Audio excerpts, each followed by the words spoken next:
Alright, YouTube family, what is good with y'all, man? It's your brother from another mother back doing another video for y'all. Hope y'all been doing well, man. Hope y'all been keeping Christ first, man. I just hope y'all been blessed. You know what I'm saying? There's a lot of stuff going on in the world right now. Hope y'all been doing alright, man. But anyway, man, back on 2K25. And I'm going to help you guys a little bit on how to guard the 5-out or how to limit the 5-out, because I can say that's the best way to describe it. You can only limit it because this year is made for casuals, it's made for bums. And 2K didn't really put their time on rewarding people who actually know how to play the game and who really take their time to learn the hardest difficulties and try to learn the shots. Most of the time when you're playing somebody using 5-out, or most of the time in general, when you're playing against so-called good players or comp players, they're not using these settings. I would say 8 out of 10 of them are not, or 7 out of 10, 8 out of 10. They're not using these settings. Most of the time they're using real player percentage on their layups, and then low risk reward on the shot timing. Now the reason why they do that is because 2K, I don't know, I can't explain it, but 2K this year, guys, I know you see it says high risk. Most of the time we don't get rewarded for using high risk, if that makes sense. Like, if you're using low risk, they hit way more whites. They get bailed out 9 times out of 10. It's like really crazy, like how much people get bailed out when they're not using the highest difficulty this year. You know, so I get it. They're using the game to their advantage to cheat. It is what it is. So like I said, this is what people are usually using, especially when they're running a 5-out. They're barely ever using these difficulties right here. But really what I really want to show you guys in these settings right here is the double team reaction and the help defense function. I did show you guys this in the last video, but have this on call the help and then have this on manual. So instead of having it on double team, which is regularly on automatic, you change it to call for help. So when you hit L1, that defender will slide down and help out to contest the paint, if that makes sense. Just use this if you guys think it'll work for you guys. It works for me when I'm playing against somebody who I know about to go to the basket. I'll hold L1. Sometimes the defender will help. Sometimes it doesn't work. You know, this game is just broken this year. It is what it is. Against a 5-out, there's a few of these settings that really matter. So the main one right here is the off-ball pressure. Now, if you're playing against somebody who's running a lot, trying to get to the basket with Shea, Giannis, or, you know, people who are really trying to paint match that think they're really, really good, that do it every play, I would say go into a gap defense so your defense can collapse on it. But the flip side of that, the con is, if they're using low risk, like I said, they're going to hit a lot of whites. And this year is made for bums, like I said. They're not using high risk, so 2K is going to bail them out with those whites if you overhelp. So you got to pick your poison at times. Do you want to give up the paint, or do you want to give up a 3 sometime? If they're a decent player, or if they're a really good player, and they're using high risk, I would say keep it on moderate. This is how I regularly play. If they're using a 5-out offense on Hall of Fame, I'm going to put it on moderate, because not only can they shoot, but they can also get to the hole. So I keep mine on moderate when I'm playing against a 5-out against a really, really good player who can shoot. But also you can keep it on moderate as well if they're making too many whites. You know what I'm saying? If you don't want to play gap, keep it on moderate. Now the rest of the settings is really up to y'all when how y'all want to do y'all hedge, y'all pick and rolls and all that. The other defensive tip I can give you guys against the 5-out is to stay attached right here. A lot of people put it on always, but the problem with that is there will be no help. If there's a 5-out and you keep it on always, you're gonna get cooked on a one-on-one if you get beat. So you can have that on if you want. It is what it is. Like I said, me personally, I have mine on automatic, so my team does help. You know what I'm saying? It doesn't help all the time, so I have it on automatic. I don't have it on never, because if I put it on never, they always gonna help. But I have mine on automatic, so do with that as you will. Drive help and screen help, this is really important as well. I have those two on automatic because a lot of people's offense this year is just pick and rolls every play. You know, that's what 2K really is. If you're playing with your boys, if you're playing with people, most of the time they're not running plays. You know what I'm saying? Since I've been playing 2K as a young boy, most of the time we're not running plays. We just running pick and roll, trying to get to a bucket. I get it though. Most of the time, I'm gonna have my defensive on the screen help. I'm gonna have that on automatic, so that help defense does help if they're gonna pick and roll me all game, and so that helps me out. And then drive help, I have that on automatic as well. So when they want to drive to the basket, that help does come, and it limits that to a degree. Cutter help, I have that on no help. It's gonna be the biggest defensive tip right here. But after you change your screen help, your drive help, and then your off-ball defense, those are the 3 that really matters in the defensive settings that I showed you guys. Put this on 80 if they're rim running a lot. This will help you tremendously against the 5-out. I'm gonna show you guys a little bit of some gameplay as well, because this video get long, but But to start it off, I put it on 60 just to see what he's gonna do, and then you adjust. That's the biggest thing. It's adjustments.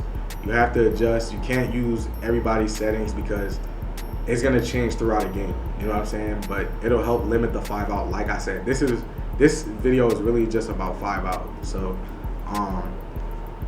yeah, man, I'll have that on 80 if it gets really bad. Like if he's just running to the hole most of the time off the pick and roll, and he's just running to the hole off of ISO, I'm gonna put this on 80, and we're gonna adjust and move around and help out.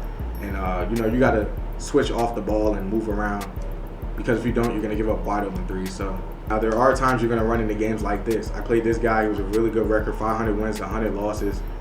He was using low risk shooting, hitting Weiss with Shea all game. You're gonna run into these type of players, man. They're not better than you, but they know how to misuse the game to their advantage. So you're gonna run into games like that when they're hitting Weiss. For this game right here, this guy has a pretty good record as well. He knows what he's doing. You know, he knows the game.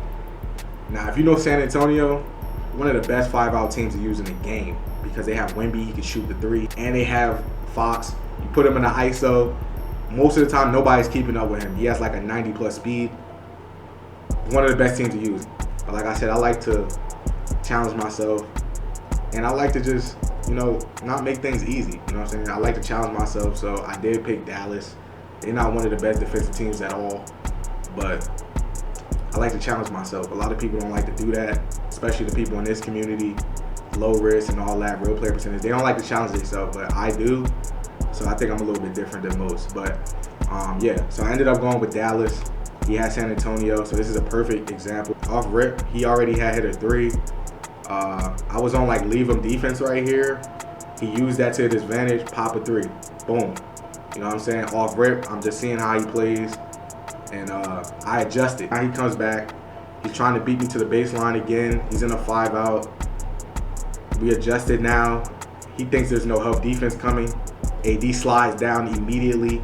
Now, like I said, there's gonna be times where this happens, and he's gonna kick it out. The really good players, they're gonna kick it out most of the time. He probably just got an animation. He didn't think that would happen.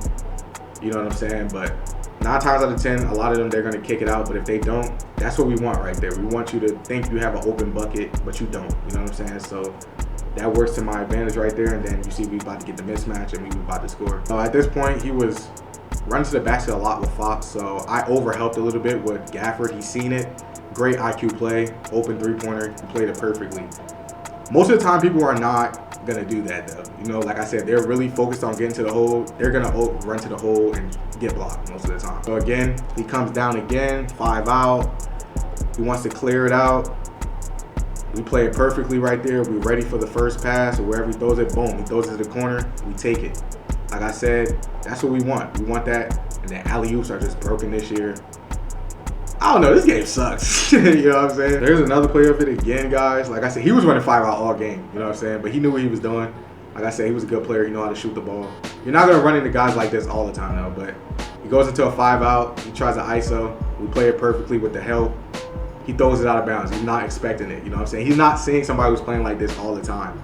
So that's what makes my defensive, it's kind of a little bit unique, because people are not going to run into that all the time. So right here, man, second quarter, we got a decent lead because he's missing, and we're capitalizing off of it because, you know, he's making some turnovers. As you see, Lively slides down. He helps on that drive. We get a good contest. That's what we want right there. You know what I'm saying? We get a good contest. We get a bucket. You know what I'm saying? Now we up decently. You know what I mean? And that's what you really want. You want to make him change his style up. You see, now he's trying to get to the basket quicker, tries to throw it quicker. You see Marshall comes down a little bit. Now he's in a 5-out again. We play really good defense. He spins off. We get a good contest. You know what I'm saying? That spin is very, very tough to guard this year. As you see, we get another bucket. Got him jumping, coach. End up missing. I don't know what you call was doing. I don't know what bro was doing right there, but should have made that. But Lively on the alley. And we get played again. I don't know what's good with these alley-oops, y'all. I don't know what it is. I think he ended up scoring on a fast break. That's really how he scored on me. But he missed. You know what I'm saying? This is a realistic game. If somebody's using a high risk, this is what it looks like. I'm not saying I'm always going to have a lead like this. I'm probably not. It's going to be a back-to-back game. But this is what high risk is supposed to look like. You know, when people are playing on the same difficulty level. You're not hitting every white. You know what I'm saying? This is how the game should be played. But 2K loves to help the bums out, help the casuals, They love to give them a way to win the game. And I don't know what it is about just sports game in general or games in general. They're really trying to help a lot of bums out this year. And even last year, they were trying to help them out a lot with making the easy shots and just helping them out any way they can. But this is a realistic game right here. 2 people using high risk, not making every shot, not getting bailed up by 2K, where you have to actually make your shots. So right there, I overhelped. He got an open 3. That's on me. Here's another play. I'm gonna just show y'all this one. I'm gonna just show y'all one more play. Again, he goes into 5 out. You see Lively drops. He's ready. And then you see he has a shooter, but he misses. He's on high risk. Again, just because you use high risk don't mean you're missing, but it's different. If you know, you know. Low risk, he's hitting that shot. And he's going to talk smack and think he's good. But if he's on high risk, you ain't making that. And a lot of these bums are not making that. He's a good player because he's using high risk. We're going back to back. You know what I'm saying? It's a game of chess. You know what I'm saying? We're playing a good game, like I said. But there's going to be times like I showed y'all against that SGA clip where you're going to run into people that just hitting whites the whole game and they talk smack like they're cold when they're not. So hopefully these tips help y'all. I think he ended up going like 50. I ended up like going on a 10-0 run or something like that in the 3rd quarter. I ended up blowing out the game. He was a really good player though, like I said, but high risk matters, man. Like I said to y'all, man, but a lot of these guys, they don't want to use that. They want to use low risk. They want the easy way out, but they're the biggest trash talkers in the game. You know, it's absolutely crazy. You see, like my team, they helping out. We all moving around. Like I said, you're gonna give up 3s, man, and you're gonna run into those guys who are using low risk, and they're gonna hit those shots, and the games are gonna be closer. But don't think they're better than you because they do it. You know what I'm saying?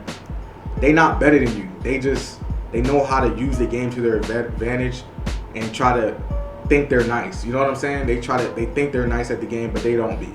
Like I said, shout out to this guy, high risk user. You know what I'm saying? He ended up coming back a little bit in the 4th. I don't remember the full game, but he ended up coming back a little bit in the 4th. But we got him out of there though. It was a good game. Shout out to him for that. Shout out to J Hen. Good game, man. Good game. But yeah, man.